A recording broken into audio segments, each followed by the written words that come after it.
Write poetry. I peer into the weave of fate's tapestry and see people's deaths. That would be my guess. He was an academic, but he had a proper respect for fate's plan, unlike most gnomes.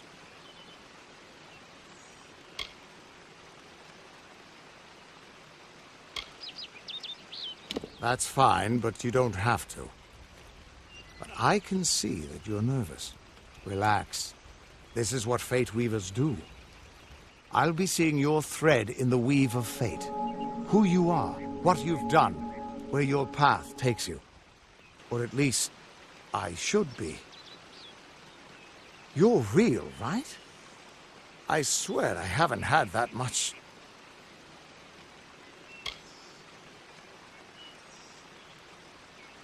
Fate's weave is always hard to see. It's in motion, hard to make out, but undeniably there. Yours is just missing. This doesn't make sense. All mortal creatures have a place in the pattern. You should have one too, dead or not. If this is true, and I'm not saying I believe it, then your path is yours to determine.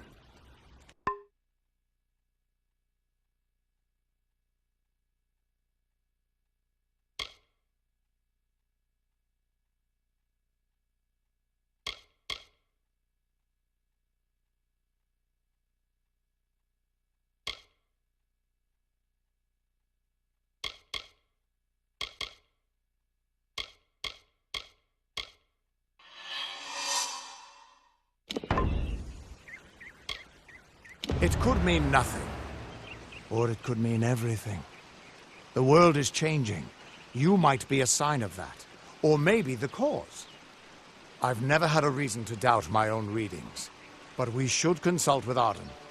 He's not a friend, but he's got a good eye for the tapestry. I'll meet you at his home to the east. I'm going to see if I can be of any help to the wounded at the tower.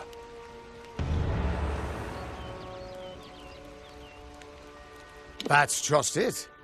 I don't know if you've got one, but that's why we're going to see Arden. He lives in a little hut to the east in Yolen.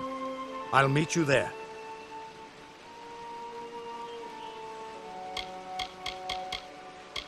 The Fate Weavers were once a great, unified order of sages from all the mortal races. We foretold the destinies of kings and gods. But that power takes a toll. Nobody likes bad news, and all the news in the world is getting worse. The Order splintered long ago. Now the old traditions are all but lost, and all I foretell is the fate of my beer. And I see it being empty soon. Once I was Agarth the Unyielding, the Blade of Avgrum. I wrestled the Colossus Priestess and declined knighthood by the High King of the Fae. I was a hero of men. But that wasn't enough for me. I joined the Fate Weavers, hoping to find a way to conquer destiny itself. Turns out fate is the one thing I couldn't fight. You can find Arden's little cottage in the middle of Yolen. Had to move there when he got run out of town. He's a damned good Fate Weaver, but that doesn't make you very popular, especially not in dark days like these. We are all threads in the tapestry of fate, measured, woven, and cut according to a great plan.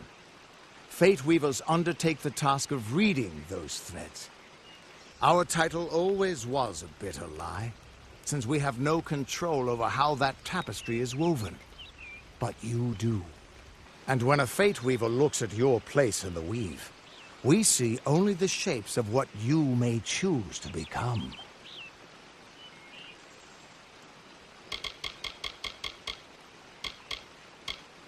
Hughes was always an odd one. Curious and determined as any of his kind, sure. He never shut up about his work. But he always knew what was important. He didn't worry about dying as long as he knew he'd get the well working. The Tuatha aren't like any Fae I've ever known. They're cruel, bloodthirsty, and savage. Why, they're practically human. What could this all mean?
Of all the songs in halls of lore, there echoes none more grand than Olen's many feats of might, the pure and lady of the light. She is a knight of golden knot. She is the cure seeker, the conscience of the summer fae. She is the heart of spring, of day.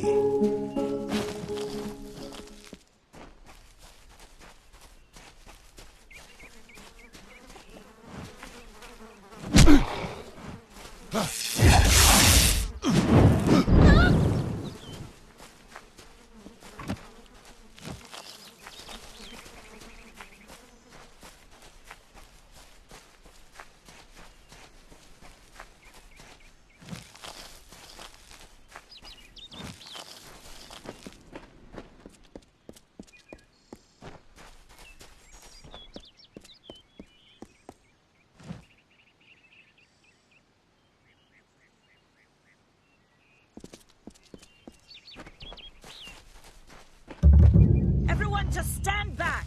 The warden can't work when you're crowding so close. Go back to your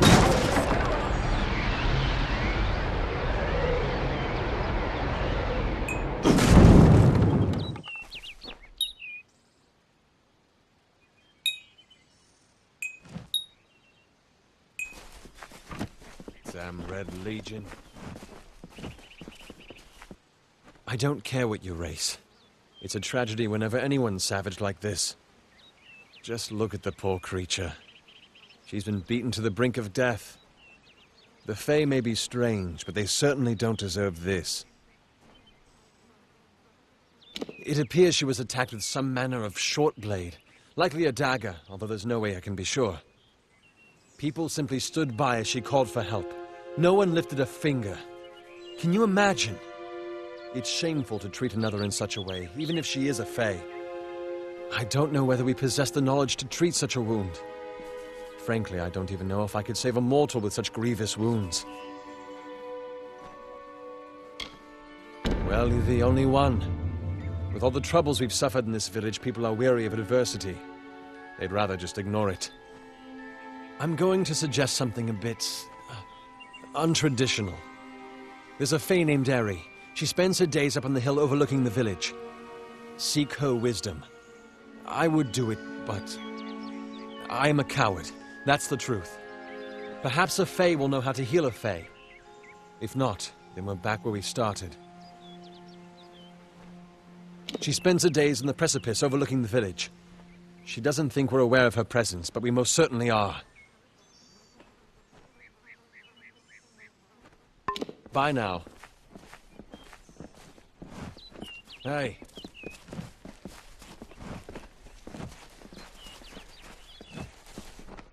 Damn Red Legion.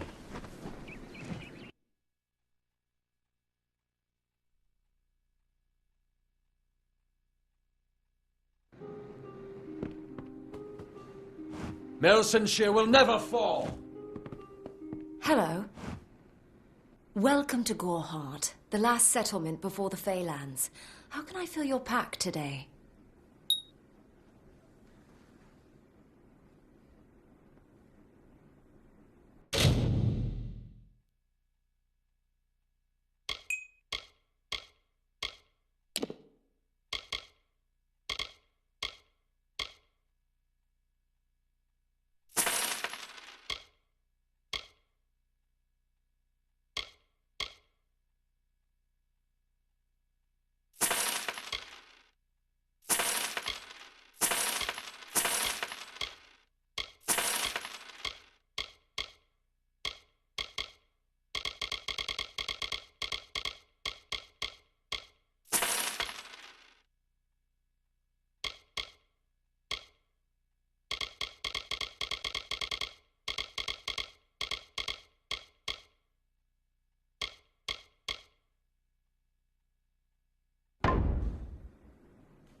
Come see me again.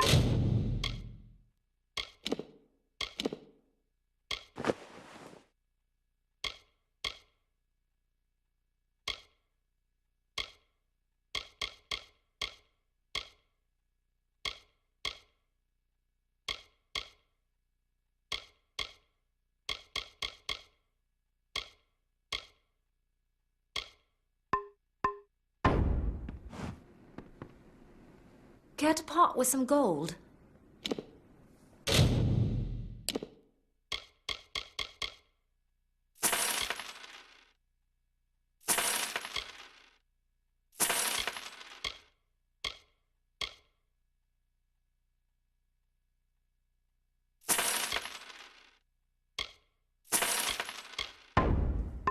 Goodbye.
Nothing to see back here.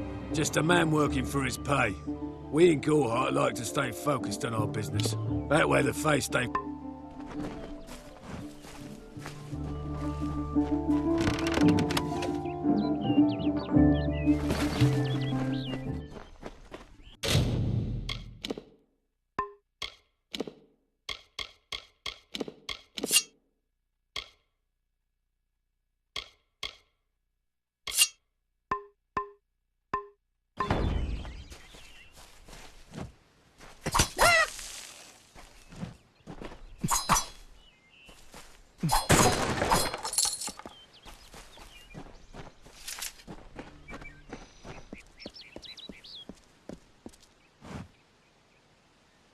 Welcome to St. Odwig's perpetual mission.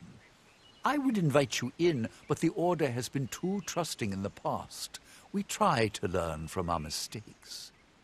Although, one never knows what might be a test of faith. You have arrived just when I am in need of aid, so perhaps Mitharu is at work.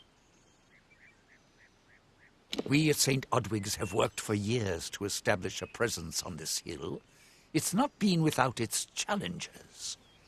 The call of the Feylands does not fall upon deaf ears, and many of our youngest don't have the will to resist. Take Brother Egan, for example. 2 nights ago, Egan ventured past the walls to collect firewood and never returned. We must find him before anything